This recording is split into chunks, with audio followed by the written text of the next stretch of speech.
Tonight on the Fifth Estate. From the time he was out of the womb, Chazz Petrella was a boy on the go. He had such a zest and just a bubbling all the time. But soon that energy was too much for even Chazz to control. Mental illness was something the Petrellas, like most families, didn't understand. We had reached out and asked for help and said, we don't know where to turn.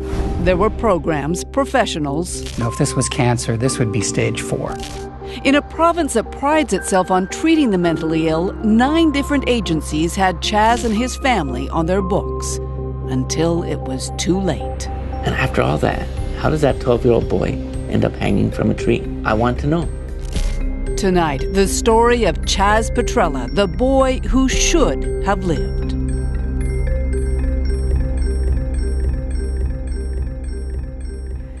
Good evening, I'm Gillian Findlay. Stories about mental illness are difficult, hard to tell and hard to watch. Stories about children suffering from mental illness likely make you want to turn away. But we're hoping tonight that you won't, because tonight a courageous family is going to share their story about mental illness, about a son who was much loved and who is now terribly missed. They're doing it because they think there are things to be learned from their experience, things that can and should be changed. And because theirs was a boy who lost his battle with the darkness, a boy who should have had every reason to want to live. Hey guys, I just recently started playing guitar, so I'm going to play a guitar song. I sort of suck, so yeah, tell me guys if you want like my videos, but I don't get much people watching, but I don't know. But here we go. There was always a sweetness about Chazz Petrella. Come on. Come and get Daddy. Right from the beginning. Yeah. Come on. Oh. Yay! He was always the baby, the youngest in the Petrella's brood of 5. I think that made him the biggest cuddler of all the children. He loved to cuddle. He was charming, the negotiator, always had a comeback, always had something to say, and, great sense of humor. He also had a great sense of adventure, into everything, sports in particular, a kid in perpetual motion.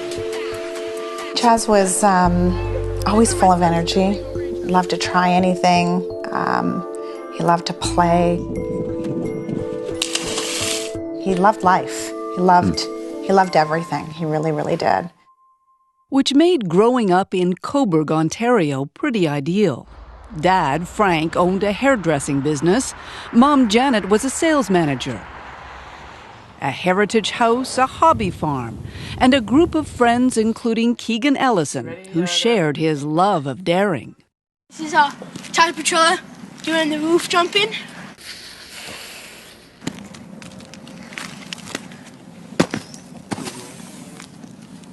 What we liked to do was here and there we'd go over and climb fences and jump off of this place structures and. You guys were daredevils, weren't you? Yeah. This kid's my idol, man. Yeah. He's the one that got me to drop in. Without him, I wouldn't do it. At the local skateboard park, Chazz was often the smallest and the bravest. Everything seemed as it should have been until he started school. Down the hill.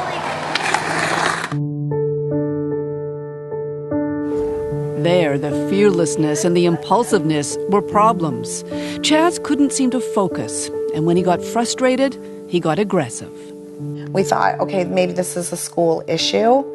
Maybe he's having problems with that specific teacher. And he stopped wanting to go to school, so then it became a battle of getting him there. So we thought, let's switch schools. And did that help? No. They had him tested for learning disabilities, but that didn't seem to be an issue. His behavior was the problem.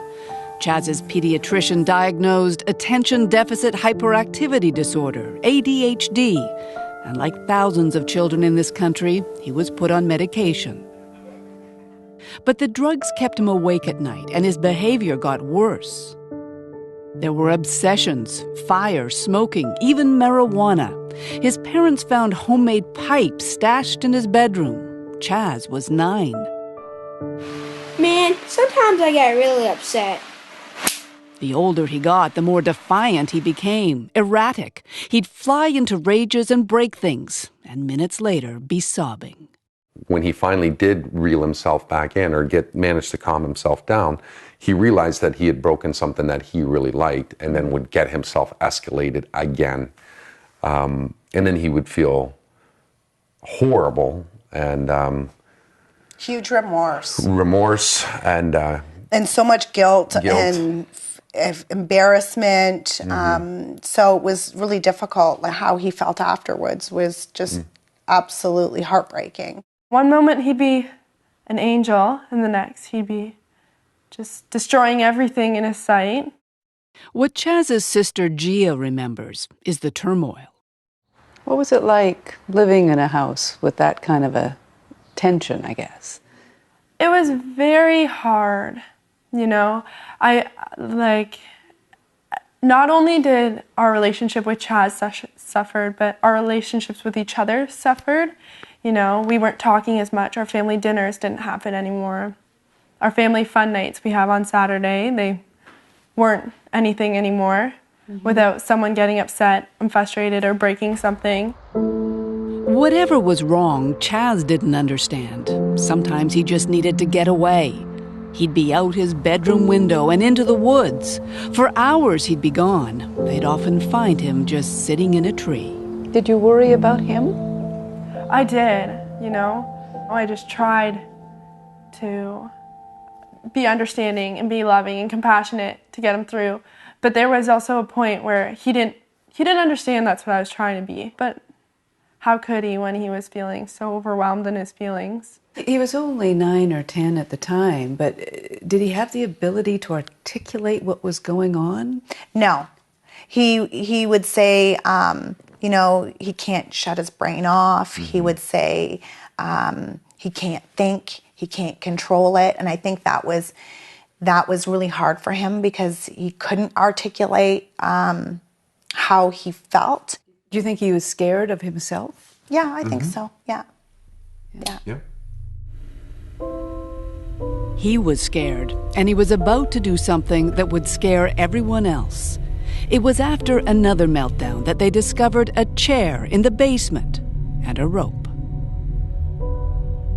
He had strung a rope in the basement through a pipe, and you don't think much of it. You just think, oh, he was just playing or climbing something, so you don't worry.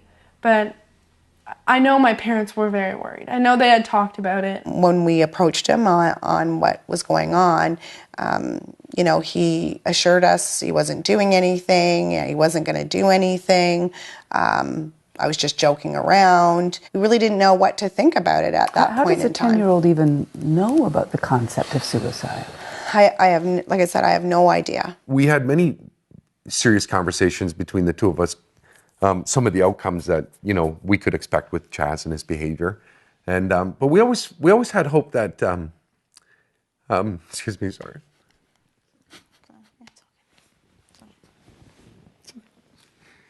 That we would get him over the hump, you know, that maybe he would level out a bit.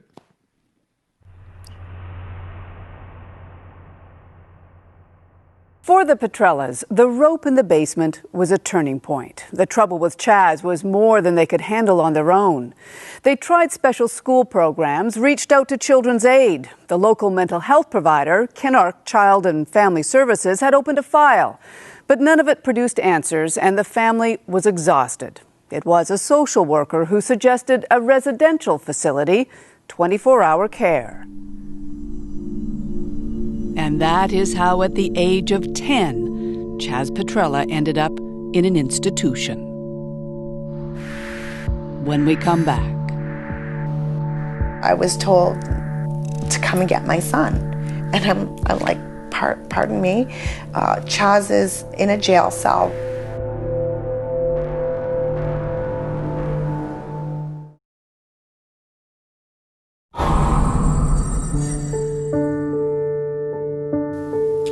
Damn it! That's better.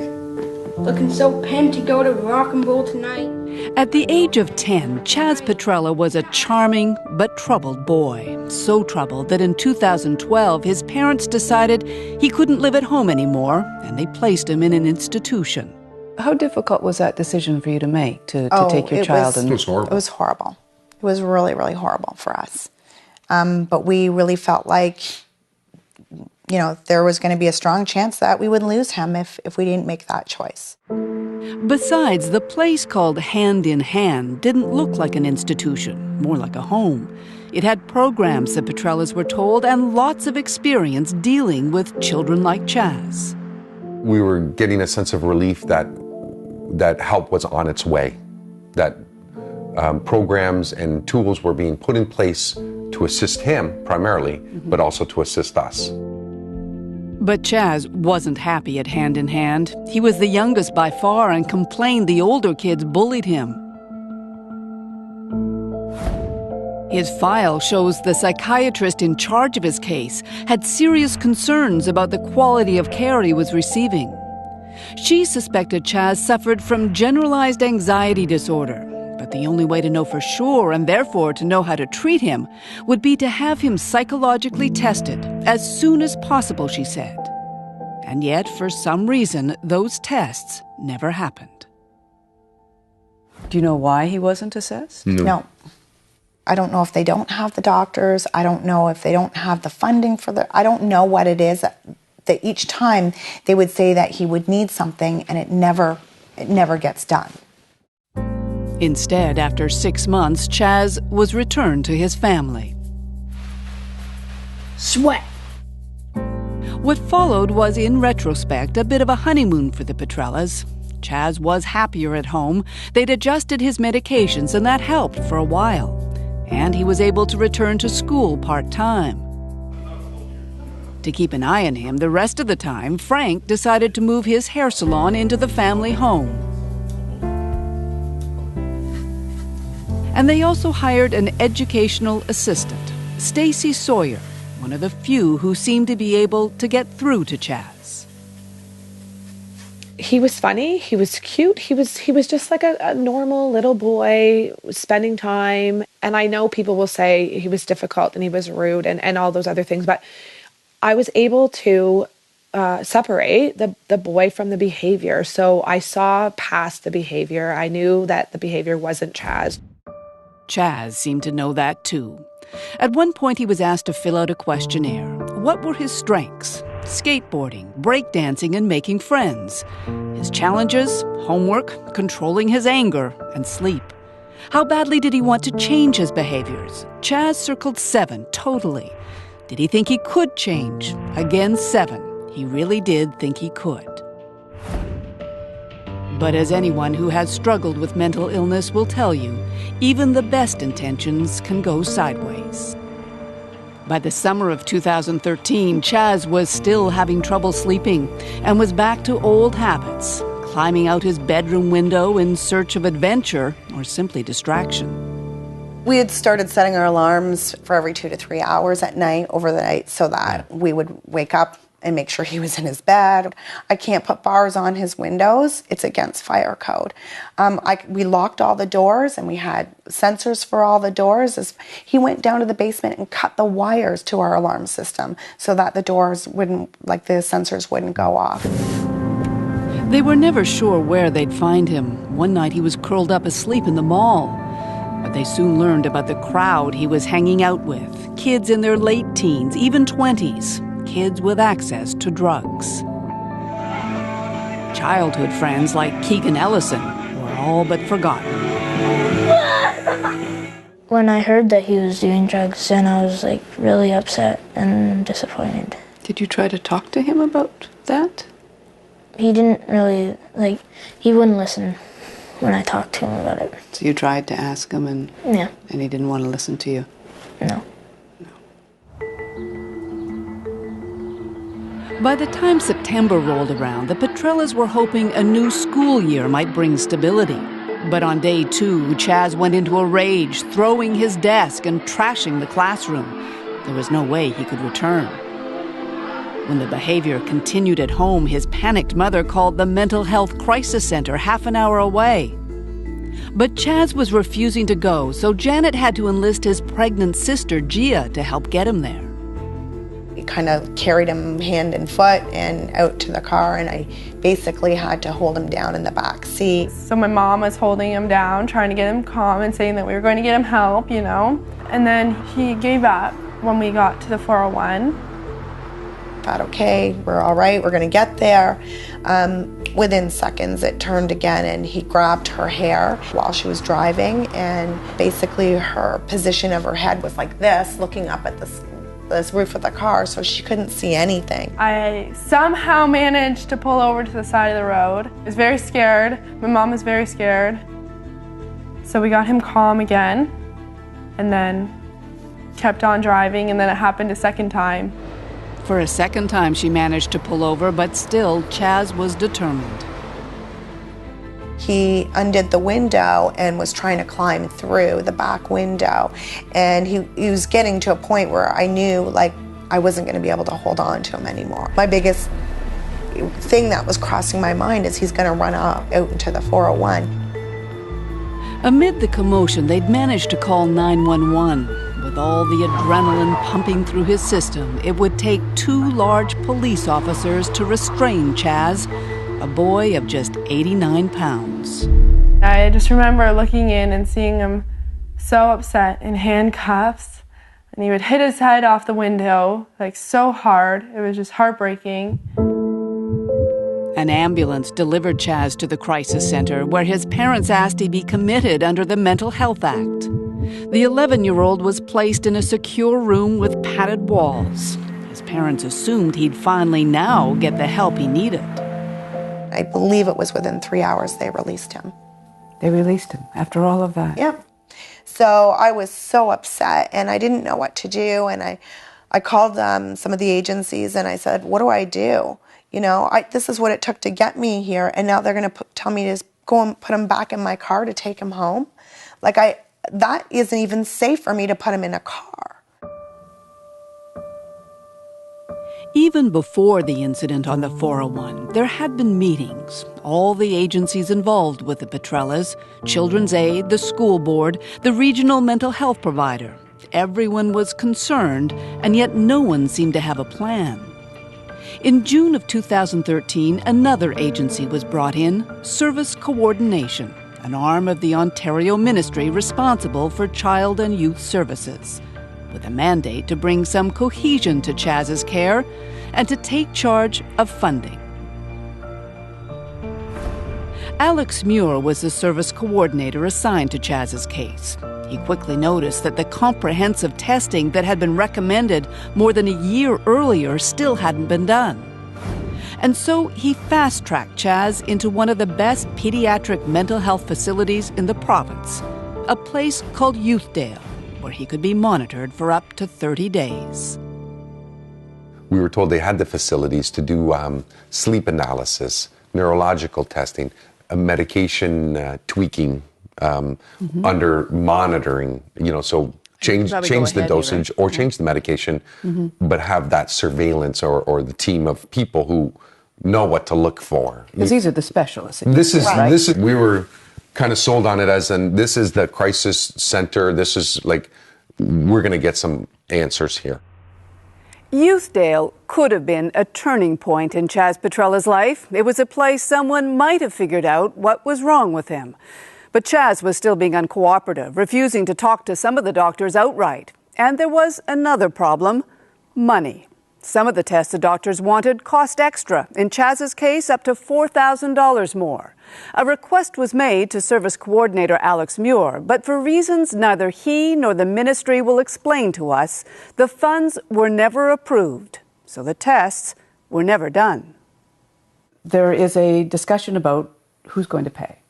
And at one point, and there's a document, and I don't know if you have seen this, Frank, but that money was an impediment to testing came as a surprise to the Petrellas. We showed them the documents we'd found in Chazz's file. But did you know at the time? It was No. never brought No, up to us this- anything about money, anything about financing for any of the programs. If it was ever an issue of funding, why didn't somebody invoice us for a funding? Why didn't somebody say to us, here's what it's going to cost. This is what funding or what testing is going to cost. Can you pay that? Would you have paid it? We would have found a way to definitely find that kind of money, or to even find out how to get the money if we didn't have the money. Yeah. It just doesn't make any sense whatsoever. Discharge notes from Youthdale show that doctors suspected Chazz suffered from anxiety, possibly major depression. But the kind of comprehensive assessment that might have led to a diagnosis was never done. And after the 30 days, he was released. As you've read through this, what conclusions you come to in your own With the mind? Petrella's permission, we shared Chazz's records with a panel of experienced child psychiatrists, all of whom called Youthdale a missed opportunity. Everybody agreed, that the psychological testing was necessary. Dr. Marshall Kornblum is in charge of a leading psychiatric clinic and teaches at the University of Toronto. This boy was so complex and so difficult to treat. If this was cancer, this would be stage 4. So he was already in a somewhat treatment-resistant phase, which requires longer time spent. But for Chazz, there was no more time. Ontario law says 30 days is as long as any child can stay in a crisis facility on an emergency basis. Youthdale had no choice but to release Chazz Petrella, which to our panel underscores a huge problem with the system. The waiting list for Youthdale is as long as it is anywhere else.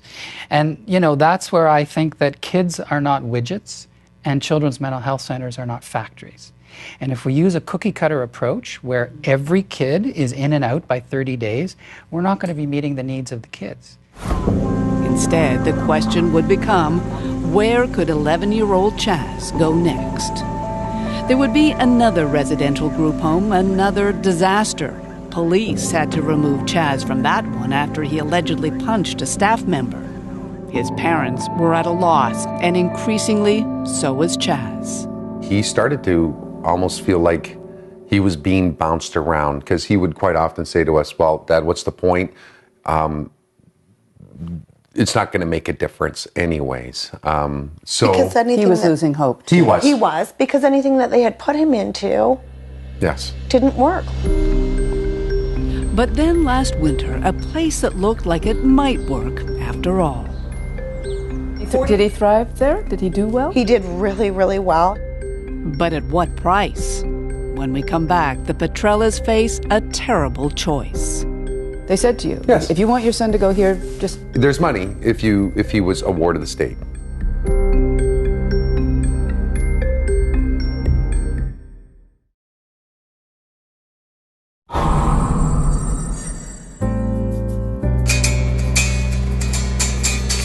By the time Chazz Petrella was 11 and a half, he'd been in and out of 3 schools, 2 residential facilities, and a psychiatric crisis center.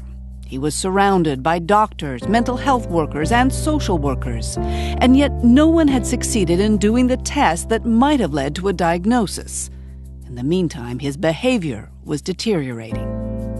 After being kicked out of the last group home, a place was found at a rural treatment center east of Toronto. Bayfield is a privately run school specializing in kids with behavior problems. Tuition here starts at $21,000 a year, which buys a lot of individual attention. Everything there was designed to support kids like him.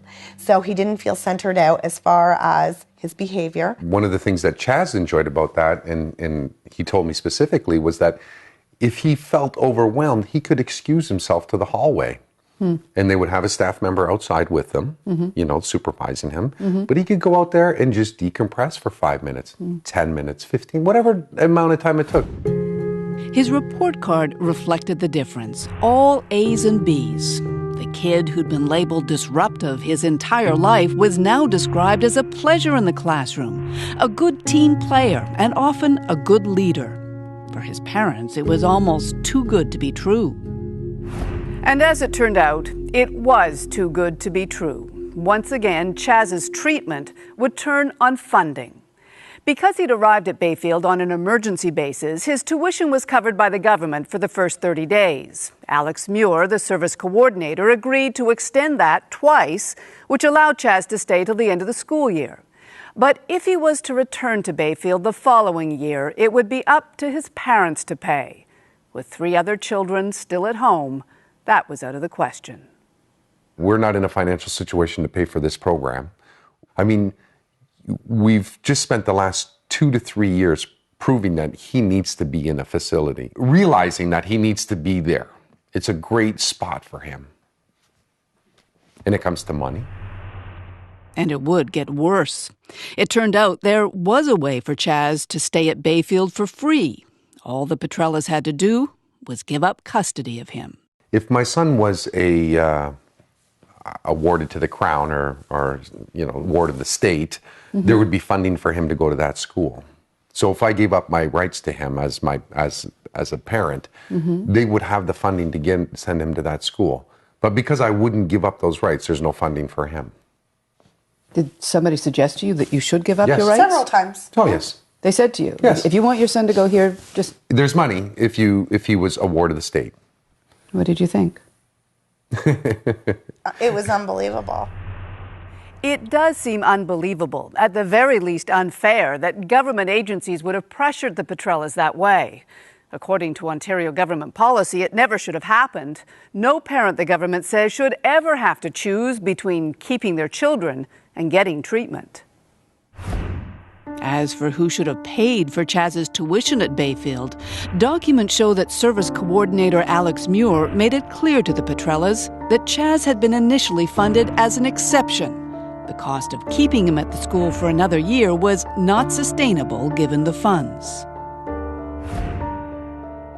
And so in June, Chazz was forced to leave the one place he had thrived. His education now the responsibility of his local school board. In other words, the Petrellas were back to where they'd started. We got the letter from the principal saying that he's not going to be successful, he's not ready, he can't self-regulate to that point where he could be successful in a regular classroom. Did that have an effect on the people who were making the decisions about funding? At this point, no. How could anybody have thought that sending the file back to the public school board was going to be the solution at that point? So was it a budget issue? Once again, our panel saw it as a turning point. Until he retired, Dr. David Gottlieb was head of emergency psychiatry at one of Toronto's largest hospitals. This is a kid who's done well in a structured setting, Yes. and then the funding runs out and he has a completely unstructured, unfunded, no support at all over the last part of the spring and all through the summer, and the uncertainty of I don't know where I'm going in September. So there's a clear linkage between treatment stopping and then the situation getting dire. Things did get dire that summer. Chazz barely came out of his room. When his parents checked, they saw the results of his anxiety and frustration. At the end of July, Chazz turned 12. He wanted no celebration, he told his family, just a milkshake from the Dairy Queen. You could see in how he looked. He got skinnier and he just looked tired, like he'd been working all day or something, like exhausted. He looked like not as any 12-year-old should, or He looked like he was drained, emotionally drained.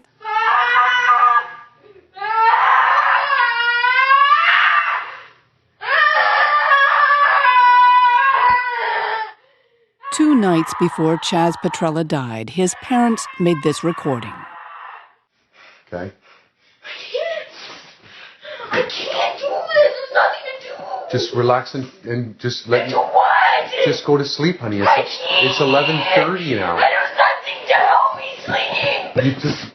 They wanted to show all the people they'd trusted to help them with their son just what they were up against. You took your sleeping bag, right? Don't do it. What's that? They don't do it. Well, you're not. You got to relax, okay? I can't relax. Okay, just Because I don't relax. have anything to do. What do you think that video showed? His torment. Torment. Yeah. It's heartbreaking watching that. Yeah. Yeah. Because he just, like I said, he had no control. He couldn't sleep. You could see he's almost like crawling in his skin, right? That he doesn't know what to do with himself. And we didn't know what else to do. We really, really didn't.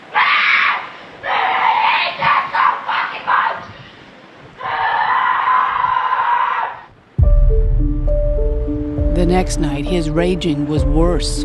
Chazz put his fist through his bedroom wall and Janet rushed him to the emergency ward. He got a cast and a powerful sedative, twice an adult dose. But 4 hours later, they were back at the hospital. Chazz, his mother told the doctor, had chewed the cast right off. In the room, she's like, I would keep him, but I don't have the staff. I don't have the beds. And she said, there's nothing I can do.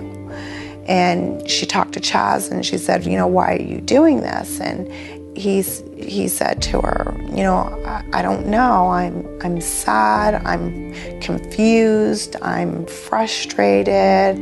And he was like the first time I've really ever heard him talk about emotions. As Janet finished with the doctor, Chazz disappeared. He decided to walk the 3 kilometers home alone. He arrived just before dawn.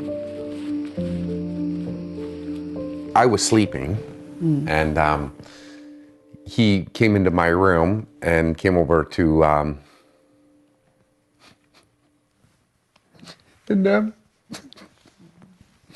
he gave me a kiss, and he said, "I'm sorry." And he said,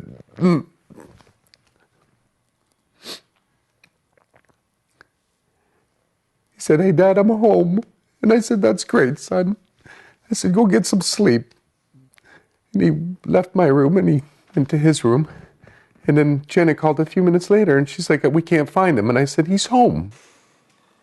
It was around 10 that morning that Frank discovered Chazz's bed was empty and went looking for him. I have an office at the back of the house here. It's kind of like above my garage, so it's 2 levels. And beside the garage was his favorite tree that he would climb quite often when he was feeling overwhelmed. That's where he would go and hide. So I guess it was about 10 to 12, I guess, around that. I went up to the office and as I was coming back out, I saw him in the tree and I thought he was just climbing it. And so I yelled at him to get out and that, we were worried sick about him. And then as I came down the steps and got a closer look, I realized what he had done.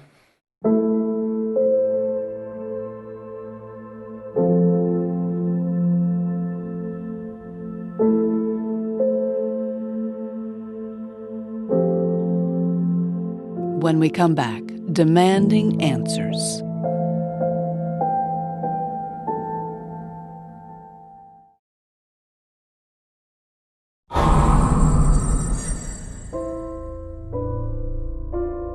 When Chazz Petrella died, he left so many questions. Did he mean to kill himself? Had he thought it through? Or was it just another impulse the 12-year-old couldn't control? He left no note. It's a shocking statistic. In Canada, suicide is the second leading cause of death in children 10 to 19. Although most who die are at the older end of that spectrum, Chazz was unusual. But there's nothing at all unusual about the problems exposed by his case, not according to our panel. How often are you limited in the treatment you can provide by funding? Daily. It's a huge struggle.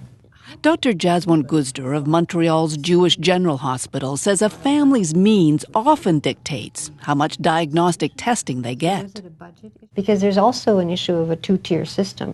in a sense that if you have resources in a family, you can ask for certain kinds of things, which people who don't have resources simply can't provide their children at high risk. So that's one issue that is very clear to us. Another big issue that's clear, a system that's too complex, too fragmented. But the way the system seems to work is I refer to this agency, and this agency can only do so much, and then there's an emergency, and they refer to another service, and then they're done, and they refer back to this service, and there's no sense of continuity at these interfaces. Yeah, I would agree. It's definitely a matter of both resources and coordination. Each agency was doing what it could, but it was the lack of coordination and communication amongst them and between them that, in a sense, that's how he fell through the cracks. But how many times does a point have to be made? Since 2001, there have been 8 different government reports in Ontario, all emphasizing the need to do better when it comes to children and mental health. In addition, at least 4 coroner's juries have recommended specific changes that, had they been implemented, might have helped Chazz and his family. Making comprehensive assessments a priority to be done first thing after a child is identified as having problems, and assigning each family a government-appointed guide, someone to help navigate the fragmented system to protect their interests until the end. There's a 12-year-old boy who, by all accounts, had some real strengths, really engaging, and for over a number of years has had services in his life, people in his life. And after all that, how does that 12-year-old boy end up hanging from a tree? I want to know. Irwin Ellman is Ontario's children's advocate. Like the Petrella family, he wants an inquest into Chazz's death, and this time he wants the system to learn. I often think of children who like Chazz as the tip of the iceberg, that we know that they're a symptom of something larger, and we need to solve that. The best care and support for children in our province so that they can reach our full potential. We wanted to interview Tracy McCharles, Minister for Children and Youth Services, about the issues exposed by Chazz's case. She refused our many requests. Instead, she provided a statement. Her ministry is working tirelessly, she says, to fix what she calls service gaps in Ontario's mental health system. As for the various agencies that dealt with the Petrella family, no one at the Office of Service Coordination, Kinark Child and Family Services, or the Children's Aid Society would talk to us either. I think there has to be accountability. I think it doesn't have to be a personal accountability, but there has to be someone to say that these are flaws in the system that have to be held accountable by each one of these agencies. That's very well put. For sure, for sure. Right now, good thing he didn't come. Why? Because he would not be cool with a camera. 7 months after Chazz's death, the Petrellas are slowly coming to terms with life without him. Ivar, come see Nono. There's a new baby in the family now. Chazz's sister Gia has a daughter. Let's eat. A little girl who will never know the uncle who was once so taken with her. I remember he was in a facility Thanksgiving one year, and we brought her. She was just brand new, and he held her the whole time. She would cry, and he just wouldn't let her go. He said, "I'll rock her, I'll get her quiet again," and he would. Like, they just made each other smile. It was really beautiful. He loved being an uncle. Who knows what Chazz Petrella might have become? Had he gotten the right kind of help? Had he had the chance to grow and mature? They are the what-ifs his family will always live with, along with the memories. You know, there's key pieces of things that you want to make sure aren't lost or destroyed, or there's a care that goes into putting them away, or things that you want another child to use because it brought him such joy. It's hard because you get to a point where you realize that there's no new pictures of Chazz. There will never be new memories of Chazz. So those kinds of things become more cherished. You know, so many people have said to us, oh, when I was younger, I tried to commit suicide, and I felt exactly the same way. And, you know, when I hit like my 20s, I was able to control it a little bit, or with the right treatment, you know, I was able to. And I think we just feel like he didn't get that chance.